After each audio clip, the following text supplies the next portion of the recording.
Morgan in the morning, 5 till 9 on Hit Kicker 99.7. So the movie Sully is out, and Glenn Carlson was seated on 6B. Am I correct on that? 6B on the airplane? Yes, you are, sir. First of all, welcome to Morgan in the Morning here. I can't believe that you've been willing to do this interview because just reliving all of this again.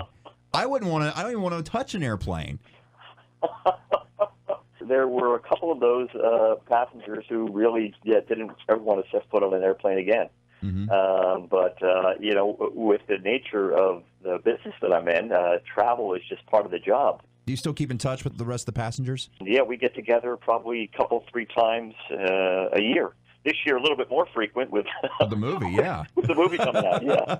Was there any actor that depicted you by any chance? There's a scene in the movie that is based upon some gentlemen who were going on a golfing vacation, and they happen to be seated in 6A and 6C. I'm actually seated between them in 6B. We're talking with Glenn Carlson, who was seated on 6B on the airplane that was the Miracle on the Hudson. We all watched it on TV. Your family and friends were probably blowing up your phone during this whole ordeal. Let's take you back to the plane and when this is first going on. I mean, when did you first know, oh my gosh, something is going wrong here?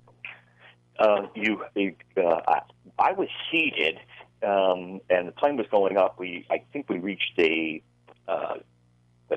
the apex was about 2,800 feet. That was as high as we got. But when the plane hit the birds, it was a huge amount of thumping inside, like again, birds hitting a plane.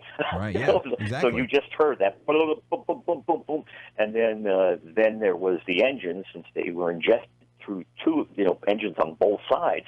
You kind of heard that kind of everything became quiet because the engine stopped.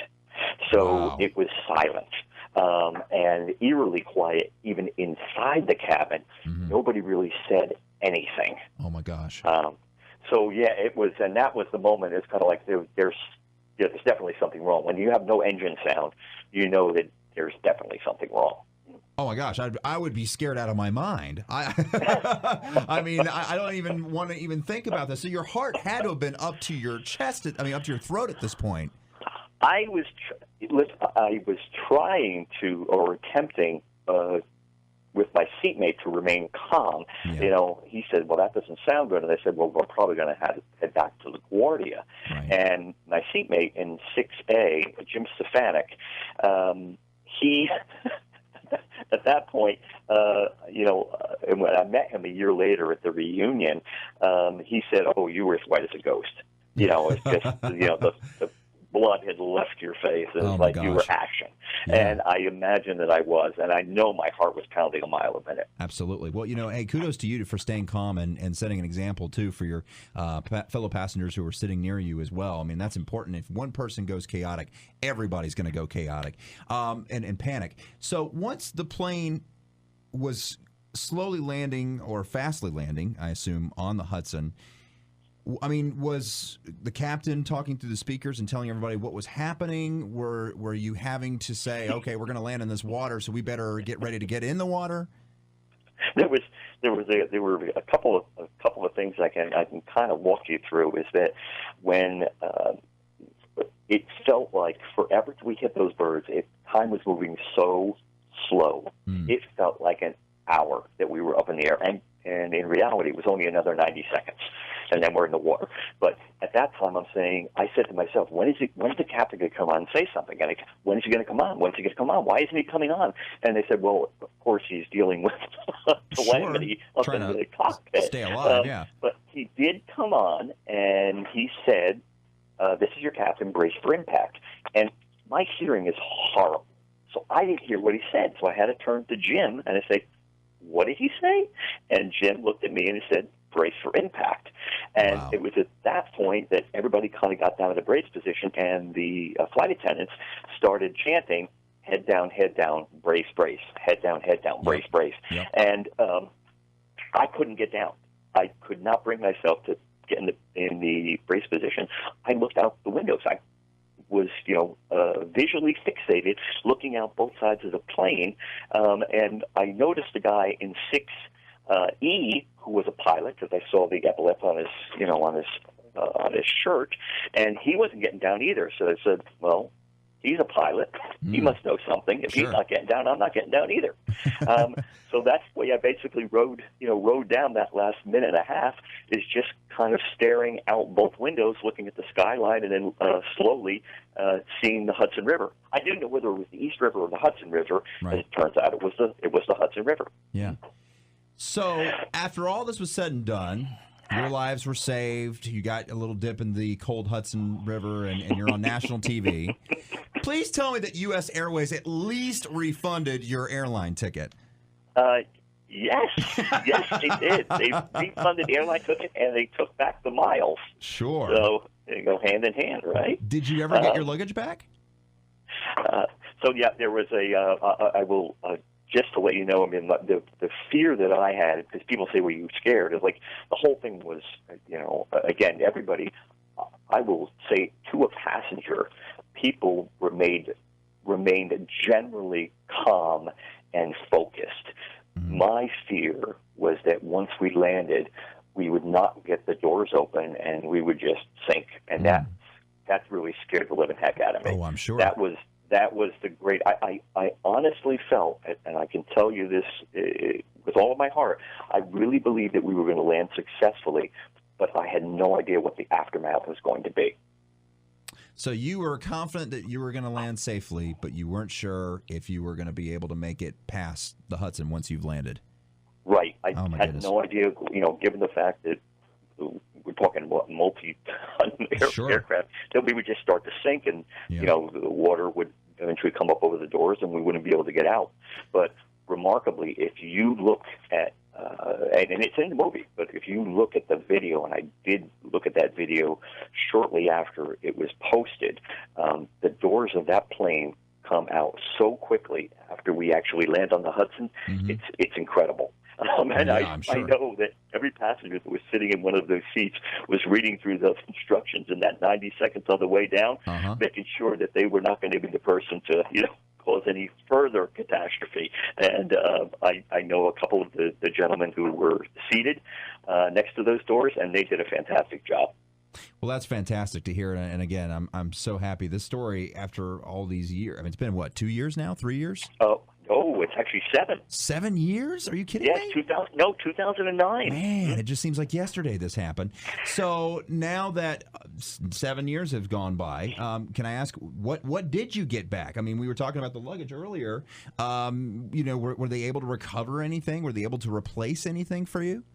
Everything we actually did. This happened on a Thursday. U.S. Airways they sent FedEx checks to every passenger that arrived on Saturday to cover any expenses that you might have incurred, in getting back to Charlotte, or any kind of loss of your clothing or whatnot. They did that immediately. What happened was, after everybody was off the plane and everybody was rescued, the final thing was they pulled the plane to the seawall in the Hudson River and tied it up there. And then I think probably within the next couple of days, they removed all of the luggage, put it on in a refrigerated truck, and sent it to Texas to actually be processed. Wow. So everything, if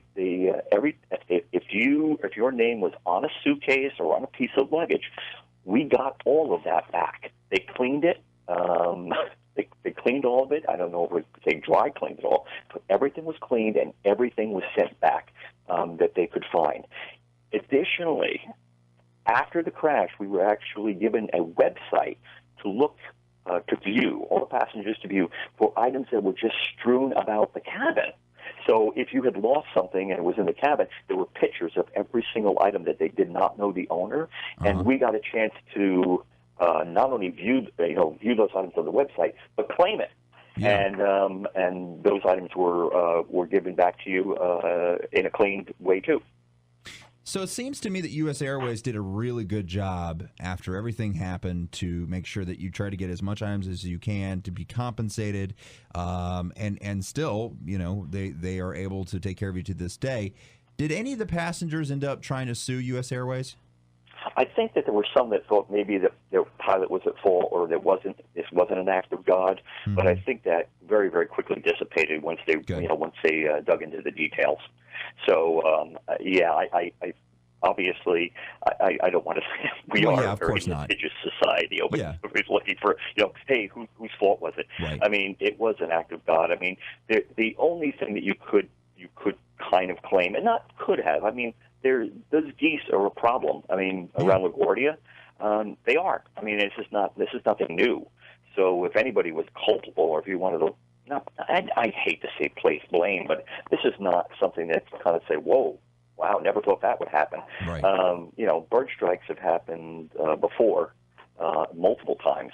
So, but again, given the positive outcome, who's really to kind of say, hey, let's go and actually point the finger at somebody or something. Sure, yeah. We're talking with Glenn Carlson. He's part of the Miracle on the Hudson. He was one of the passengers on that plane. Hard to believe that was 7 years ago. Did you see the movie? I did. And yes. How accurate is it compared to what really happened? The filmmaking is absolutely breathtaking with regard to this IMAX technology. Sure. And seeing that plane come down on the river is remarkable. I wouldn't wait for it to come out on the small screen. Go see it on the big screen, right? Sure, yeah. But there was the one thing that is depicted in the movie, and you have to remember, this is from Sully's point of view. It's a movie about him and what happened in that cockpit. Right. The back of the plane post water landing is a little bit more chaotic and hectic than what appears in the movie. But I don't think anybody's going to quibble up about the fact that it was a little bit more hectic, or maybe a lot more hectic. Sure. The back of the plane, holy, with the bottom of the plane ripping open and water coming in almost immediately. The back of the plane was horrific for those seated in rows like 24, 25, 26, yeah. Whereas in the front of the plane, where I was, in row 6, was more like a roller coaster ride. Yeah, I bet. Well, we are still to this day. I mean, I'm glad that you're okay and okay to do this interview because you're reliving all of this all over again, and I'm sure you had to relive it, watching the movie. Bonus question here: how soon? You said you travel for a living too; it's part of your work. How soon was it that your boss said, "Hey, you need to get back in the air"? After all this happened. Do you know how good my employer was and my boss and my coworkers were? That they arranged to either get my wife up there to be with me. That's awesome. And what they actually did was they got a private jet. They found a seat on a private jet, and they flew me home out of Teterboro the very next day. That is so cool. And you were willing to get on that plane too. I was excited. I had never been on a private plane. The funny part about it was I was expecting to be with other people. It turns out 6-passenger plane. I was the only one on it. Yeah. So I wanted a little comfort. I wanted to talk to somebody. Oh my goodness. So it wasn't without its it was not without its moments. But I got home safe and landed at like 2:00 in the afternoon the following day. Well, Glenn, thank you so much for joining us here on Morgan in the Morning. Thank you for taking your time here. And you're out of Kentucky? I'm out of Charlotte. No, I'm out of Charlotte. You are out of Charlotte. Okay, you are out of Charlotte. Okay. Well, thank you for taking the time to share us with your story. And man, I tell you, it's obviously something you'll never forget. The fact that something, when you got on a plane just for a regular work visit, I assume. And yes, it was. I mean, you got to understand, it's like a roll of the dice. It could have happened to anybody. Mm-hmm. Well, Glenn, thank you so much for joining us here, my friend. And I'm looking forward to seeing this movie, Sully, out in theaters now, starring Tom Hanks. Glenn, seated in 6B, The Miracle on the Hudson. Thank you so much, my friend. Oh, you're very, very welcome. Enjoy.